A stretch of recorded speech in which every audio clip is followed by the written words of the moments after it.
Ang Ginoo manaa kaninyo. Manaa usab kanimo. Pagbasa gikan sa Santos nga Ebanghelyo sumala ni Mateo. Himayaon ikaw o Ginoo.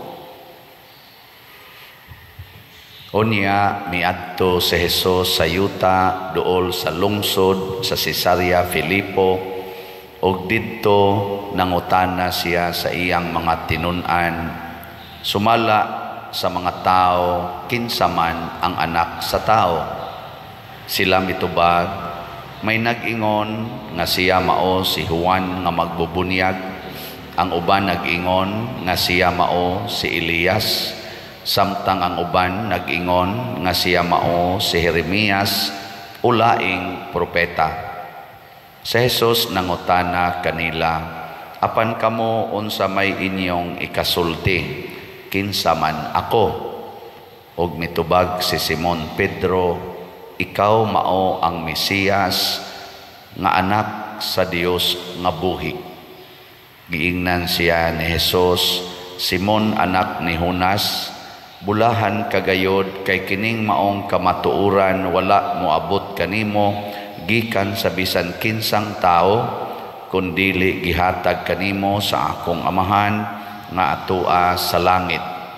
Busa sultihan ko ikaw si Pedro, og ibabaw ni ining bato tukuron ko ang akong simbahan, og bisan gani ang kamatayon dili gayod makabuntog niini. Ihatag ko kanimo ang mga yawi sa gingharian sa langit, ang imong idili dinhi sa yuta idili usab didto sa langit, ug ang imong itugot dinhi sa yuta itugot usab didto sa langit. Ang Ebanghelyo sa Ginoo. Dayon ikaw o Kristo.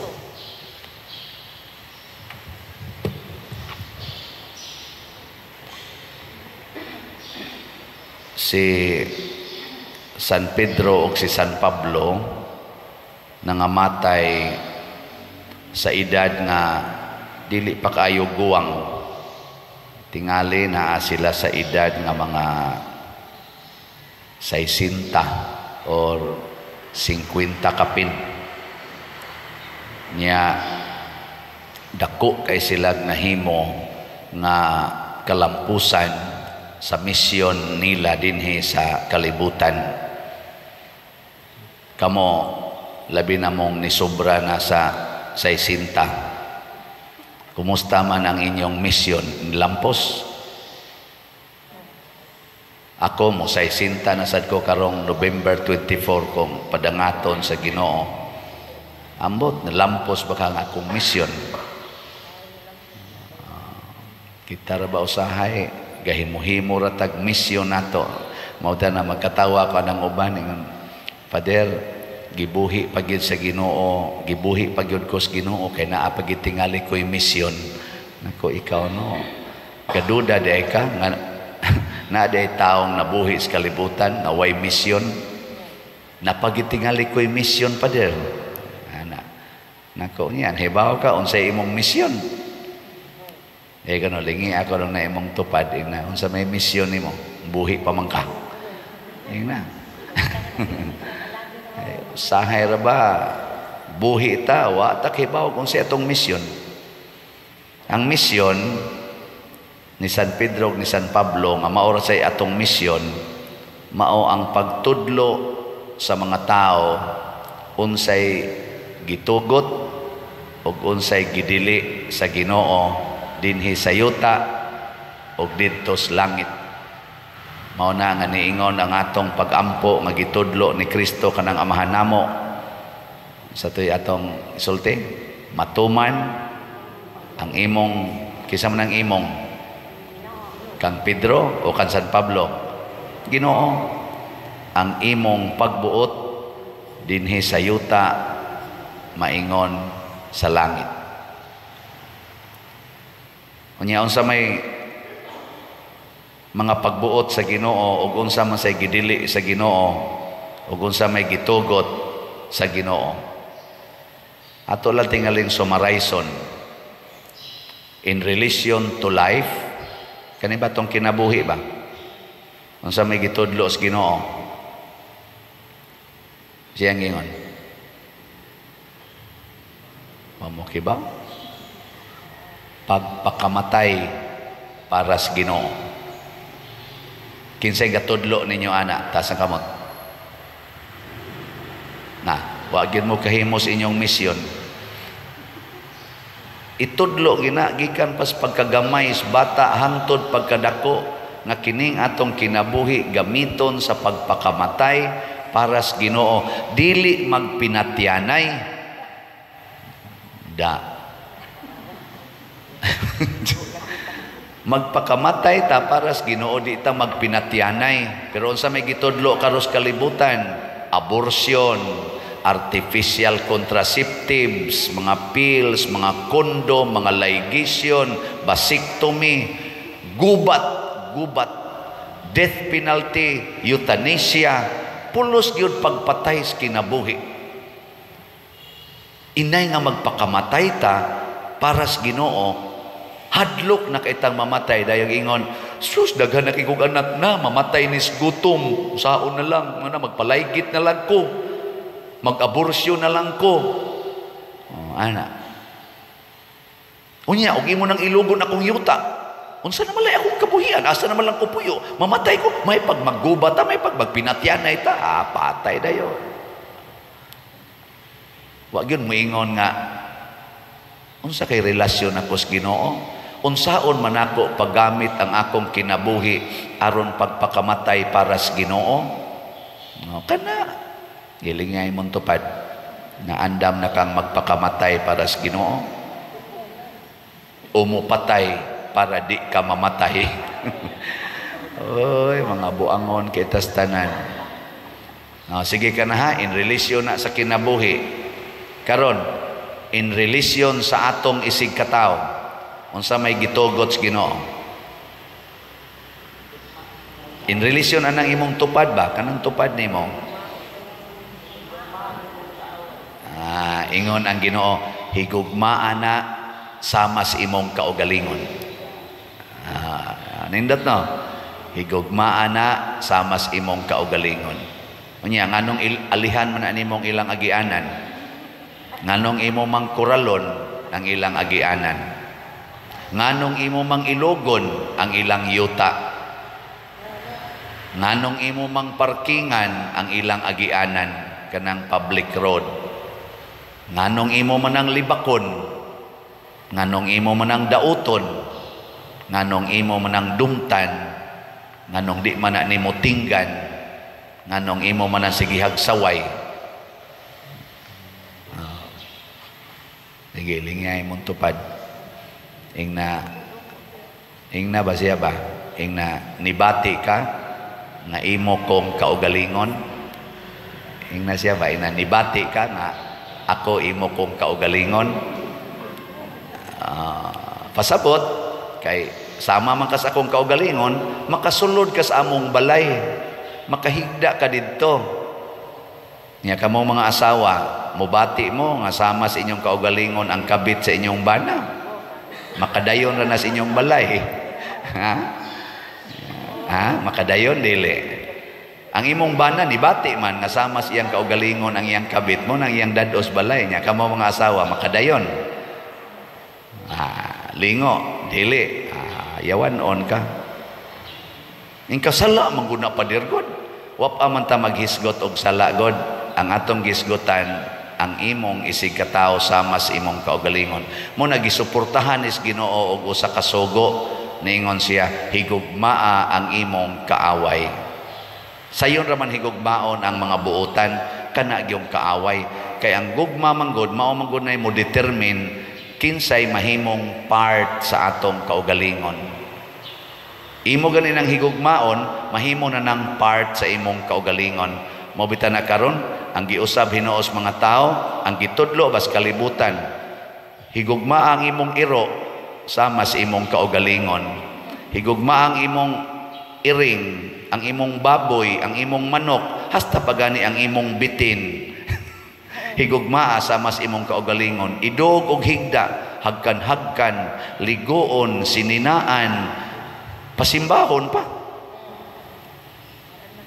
Masuko pag yung atong ingnon nga ayaw sa nag-inaog ang inyong iro ha dinhi sa atong simbahan, ibilin lang na sa inyong sakyanan. Suko pa.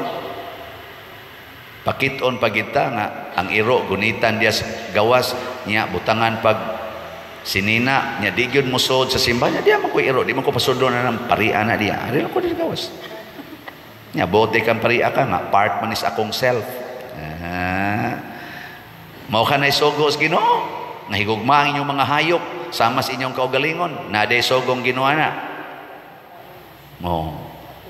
Ingkaw niya ka na mga ato mo nang higugmaon pader ang mga hayop, ang mga ecology. Wa man sa kumingong ayaw higugmaa, pero ayaw samahas imong kaugalingon nga usahay mulabaw pa ang imong paghigugma sa imong iro kaysa imong bana, kaysa imong asawa.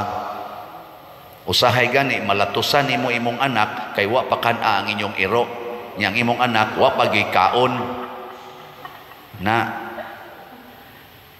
ang imong iro nalibang diha sa inyo nangihi nya wa malimpyuhi sa imong anak, mao pay gikasab-an nimo imong anak nganong wa limpyuhi ang ihi sa iro nga nagpataka lag pangihi diha sa inyong hawanan.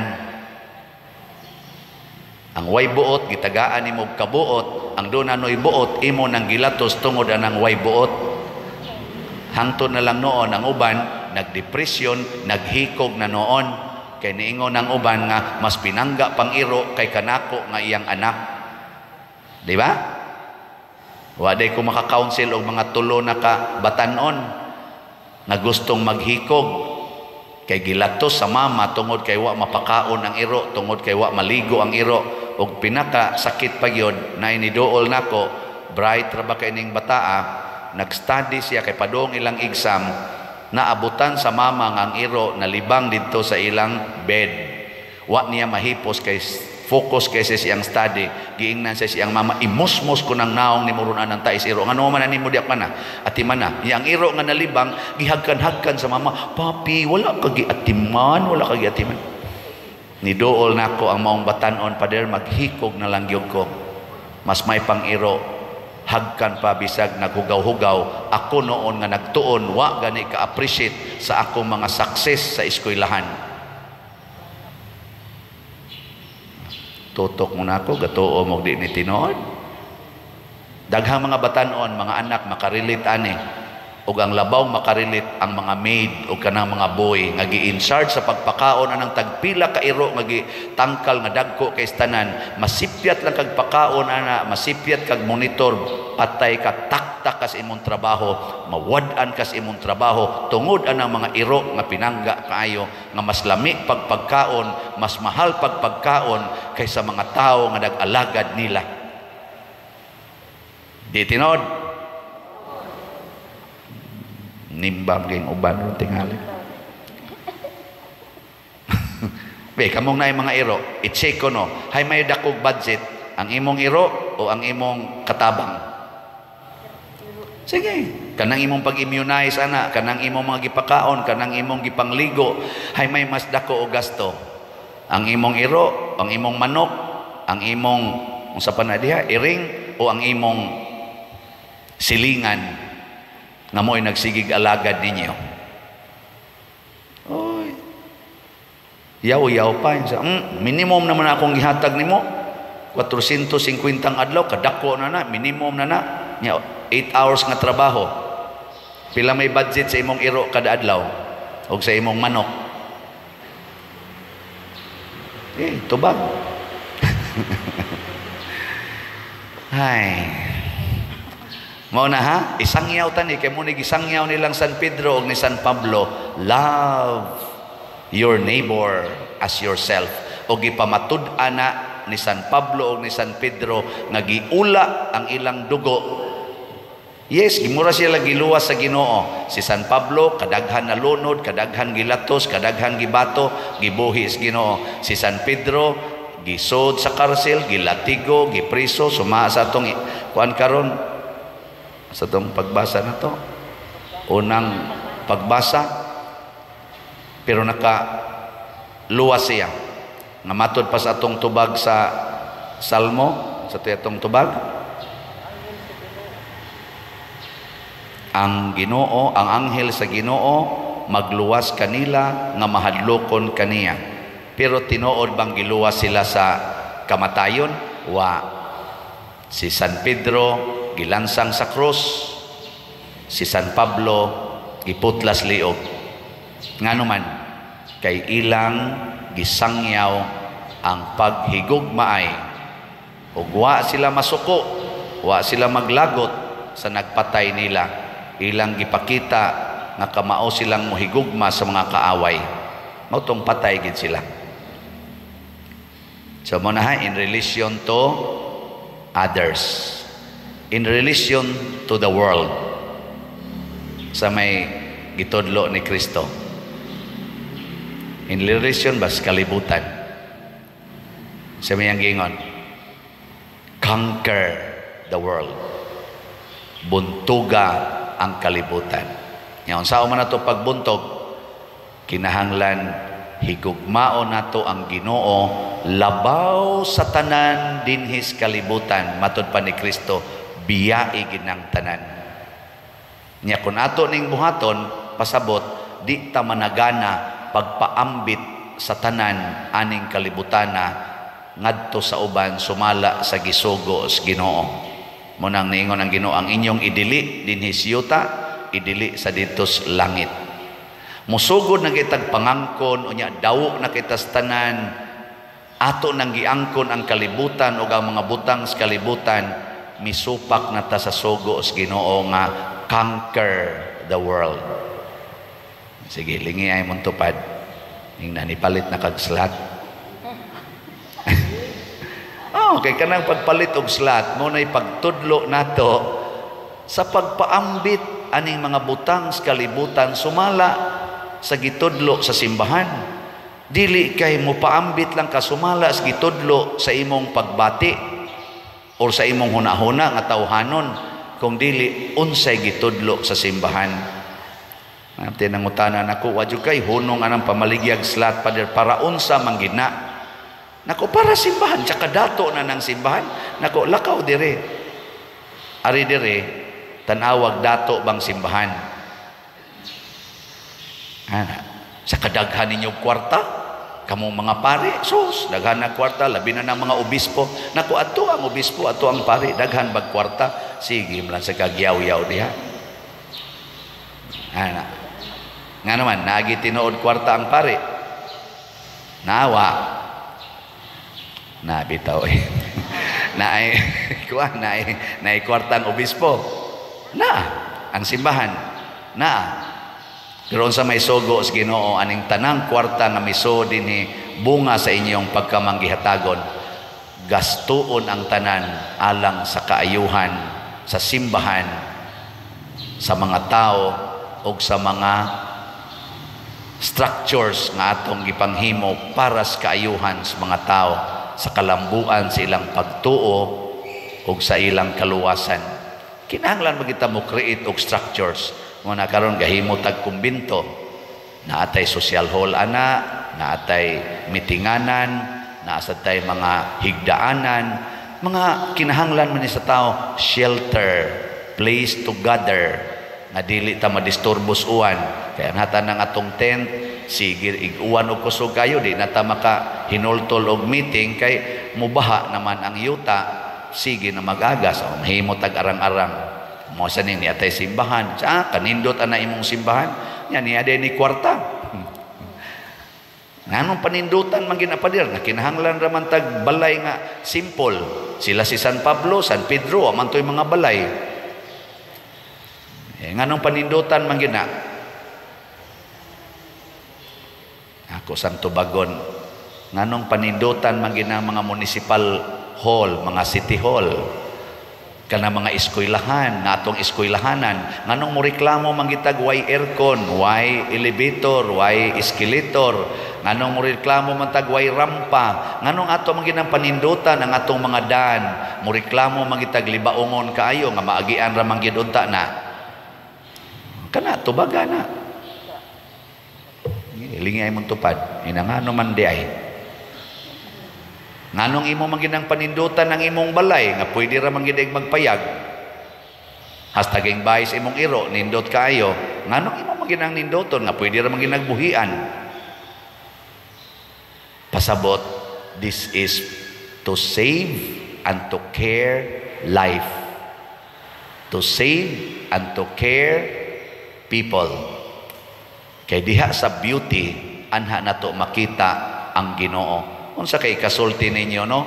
Nga daghan kay ta dinig mga nakuliktang mga donations o mga offerings, unya ang atong simbahan nagusbat lang naong abog ka istanan, gubaon kaayo ang mga bungbong, gubaon kayong atop. Unsa kay inyo ikasulti niya? Sige jud tag kolekta, siging offer, siging sibot. To ning atimanon mo bitan na makayaw-yaw ta usahay aning atong mga kaigsuonan nga nagdas atong katilingban. Sige tagbuhis, pero ang atong daan porting batia, sige tagbuhis, makaingon ta unsa may gibuhat ana nila ang atong mga facilities, atong mga public nga mga CRs o public nga mga lugar, porting mga batia, makayaw-yaw ta oy. Kung monindot ang atong simbahan o simbahanan, ekspresyon na sa atong paghigugmaay, ekspresyon na nga nagtuman ta sa kabubuton sa Dios. Muna og panindutan pag yun, mas monindot pag yun, okay kayo. Kana ganing imong naong punayan magina nimong panindot nga malata ra man dias bahak. Di man nakaabot og 50 ka tuig ikan karon, lata naman na.